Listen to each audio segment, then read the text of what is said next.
రాష్ట్ర ప్రజలందరికీ కూడా కొన్ని విషయాలు తెలియాలి సోదరులారు. ఈ రిపోర్టు 6/7/2024లో వచ్చింది. ఎవరు ఈ రిపోర్టు మీకు ఎన్డీడీబీ రిపోర్ట్. వీళ్ళు శాంపిల్స్ పంపించారు. ఈ రిపోర్టు దానికి పనికొస్తుందో మీకు చెప్తాను నేను. వీళ్ళు ఇచ్చినటువంటి ఈ report final outcome these are the observations in report. The sample description is given as specified by the customer and NDDB CALF Limited is not responsible for verification in all cases. Sample is not drawn by NDDB CALF Limited. అంటే నెయ్యి ఏదైతే test చేయమని పంపించారో ఆ నెయ్యి NDDF తీసుకున్న నెయ్యి కాదు, శాంపిల్ డ్రాన్ చేసిన నెయ్యి కాదు. ఈ నెయ్యి ఎవరు పంపించారో ఎవరికి తెలియదు. బహుశా టీటీడీ పంపించే ఉండొచ్చు. ఈ టీటీడీ పంపించినటువంటి రిపోర్టు బేస్ చేసుకొని వీళ్ళు రిపోర్ట్ ఇచ్చారు.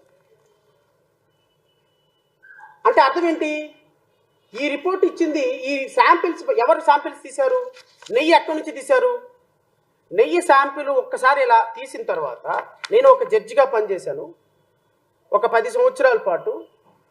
Food and adulteration act cases trial చేసినటువంటి వ్యక్తిగా లిఫ్టింగ్ ఆఫ్ శాంపిల్కి ఒక ప్రొసీజర్ ఉంది. అంతేగాని వీళ్ళు ఏం చేస్తారు, ఫుడ్ అడల్టరేషన్ వాళ్ళు ఏం చేస్తారు, ఒక చిన్న బౌల్లో ఒక హోటల్కి వచ్చి ఒక శాంపిల్ లిఫ్ట్ చేసినప్పుడు, ఒక ఆయిల్ లిఫ్ట్ చేసినప్పుడు, ఆ ఆయిల్ 24 అవర్స్ గాలికి గనక ఇలాగ పెట్టి, అంటే ఒక ఆయిల్ లిఫ్ట్ చేసినటువంటి ఆయిల్ 24 అవర్స్ కనుక గాలిలో పెడితే స్పెసిఫికేషన్స్ మొత్తం మారిపోతాయి, అడల్టెడ్ అయిపోతుంది. ఈవెన్ సీల్ వేసినటువంటి ఆయిల్ ప్యాకెట్ ఓపెన్ చేసి ఆయిల్ కనుక ఒక గిన్నెలో పోసి ఒక హాఫ్ అన్ అవర్ 1 అవర్ కనుక గాలికి పెడితే ఆటోమేటిక్గా స్పెసిఫికేషన్స్ అన్నీ మారిపోతాయి. అందుకనే ఫుడ్ అండ్ అడల్టరేషన్ యాక్ట్లో శాంపిల్ లిఫ్టింగ్కి అత్యంత ప్రాముఖ్యత ఇస్తాం. శాంపిల్ లిఫ్ట్ చేసేటప్పుడు 4 శాంపిల్స్ లిఫ్ట్ చేయాలి. ఒక sample food and adulteration officer దగ్గర ఉండాలి, ఒక శాంపిల్ కస్టమర్కి ఇవ్వాలి, ఇంకొక శాంపిల్ ల్యాబ్కి పంపించాలి, ఇంకొక శాంపిల్ రేపొద్దున స్టేట్ ల్యాబొరేటరీలో ఏమైనా తప్పుడు రిపోర్ట్ వస్తే నేషనల్ ల్యాబొరేటరీకి ఫైనల్కి పంపించడానికి ఈ శాంపిల్ ఉండాలి. 4 శాంపిల్స్. ఈ 4 శాంపిల్స్లో కూడా ఒక శాంపిల్ కస్టమర్ దగ్గర ఉన్నటువంటి శాంపిల్ కాకుండా ల్యాబొరేటరీకి పంపించేటువంటి శాంపిల్ జడ్జి గారి సంతకం పెడితే తప్ప పంపించడానికి లేదు. యాజ్ ఇఫ్ నా ఇష్టం వచ్చినట్టు ఫుడ్ అండ్ అడల్టరేషన్ ఆఫీసర్ వచ్చేసి, అధికారి వచ్చేసి, కమిషనర్ వచ్చేసి, నేను ఒక శాంపిల్ లిఫ్ట్ చేశాను ల్యాబ్కి పంపిస్తానంటే, నువ్వు ఏ ల్యాబ్కి పంపించావు నాకేం తెలుసు, ఏ శాంపిల్ పంపించావు నాకేం తెలుసు. శాంపిల్ పంపించేటప్పుడు అది ఓపెన్ చేసి ఒక 1 అవర్ హాఫ్ అన్ అవర్ గాలికి పెడితే దాని స్పెసిఫికేషన్స్ అన్ని మారిపోతాయి కదా. అందుకని వీళ్ళు ఈరోజు రిపోర్ట్లో క్లియర్గా ఇచ్చారు, శాంపిల్ మేము కలెక్ట్ చేయలేదు, శాంపిల్ మేము లిఫ్ట్ చేయలేదు, శాంపిల్ ఇచ్చినటువంటి శాంపిల్ మాకు సంబంధం లేదు, వాళ్ళు ఏదైతే ఇచ్చారో మేము అదే చేసాం. Number 1. Number 2, the test report shall not be reproduced whole or in any part in any manner whatsoever by anyone and cannot be used as an evidence in any court of law unless required as per directions of the court, and shall not be used as a evidence on media and social media, print media, any other media without prior permission of the managing director or deputy director of NDDB CAF Limited. ఈ report కోర్టుల్లో పనికిరాదు, ఎవిడెన్స్గా పనికిరాదు, మీడియాలో చూపించడానికి పనికిరాదు. ఇది కేవలం టెంటేటివ్గా ఇచ్చినటువంటి ఒక రిపోర్టు, అది కూడా మీరు ఇచ్చిన శాంపిల్ మీరు ఇచ్చిన రిపోర్టే, కానీ దీనికి ఏ విధమైనటువంటి ఫైనాలిటీ కన్క్లూజన్ లేదు ఇచ్చినటువంటి రిపోర్ట్.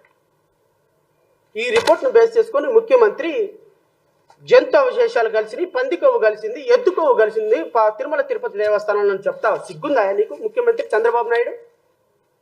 నువ్వు లాటు వెంకటేశ్వర భక్తుడువా? లాటు వెంకటేశ్వర భక్తుడు మా క్లయింట్ అని నిన్న సుప్రీంకోర్టులో చెప్తున్నాడు వాళ్ళ లాయరు. లాటు వెంకటేశ్వర భక్తుడు ఎవడైనా ఇట్లాంటి అబద్ధాలు ఆడతాడా? నాకు తెలిసి చర్చికి వెళ్ళే ఏ హిందువు, చర్చికి వెళ్ళే ఏ క్రిస్టియన్ మసీద్కి వెళ్ళి ఏ ముస్లిము కూడా ఇన్ని అబద్ధాలు ఆడు. లార్డ్ వెంకటేశ్వర తిరుమతి దేవస్థానం మీద ప్రసాదం మీద ఇంత అబద్ధం, ఇంత ప్రచారం, ఇంత రాజకీయ ప్రయోజనాలతోటి. ఎస్, ఒకవేళ కలిసిందే అనుకుందాం. ఈ 5 సంవత్సరాల్లో కొన్ని కోట్ల మంది ప్రజలు లడ్డు తినుంటారు కదా. నేను కూడా తిన్నాను లడ్డు, నువ్వు కూడా తినుంటావుగా లడ్డు. చాలా సందర్భాల్లో సుప్రీంకోర్టు న్యాయమూర్తులు, హైకోర్టు న్యాయమూర్తులు, మినిస్టర్లు, పెద్ద పెద్ద కోటీశ్వరులు కూడా తినుంటారుగా. పామరుడి దగ్గర నుంచి కోటీశ్వరుడికి తినుంటాడుగా. ఈరోజు తిన్న వ్యక్తి అయ్యో నేను జంతు అవశేషాలను తిన్నానా, కొవ్వును తిన్నానని బాధపడతాడుగా. నీకు ఆ మాత్రం కామన్ సెన్స్ లేదా? ఒక వ్యక్తి ఒక ప్రసాదాన్ని తినేసిన తర్వాత ఆ తిన్న ప్రసాదం అడల్టెడ్ అయింది, దాంట్లో పంది కొవ్వు కలిసింది, ఎద్దు కొవ్వు కలిసింది అని చెప్పకూడదు. ఇది కామన్ సెన్స్ పాయింట్ అన్న కామన్ సెన్స్ లేదా నీకు? లేదు. ఎందుకంటే అధికారం కళ్ళు మూసిపోయింది. మన ప్రతిపక్షం మీద ఏం మాట్లాడినా మాట్లాడారు.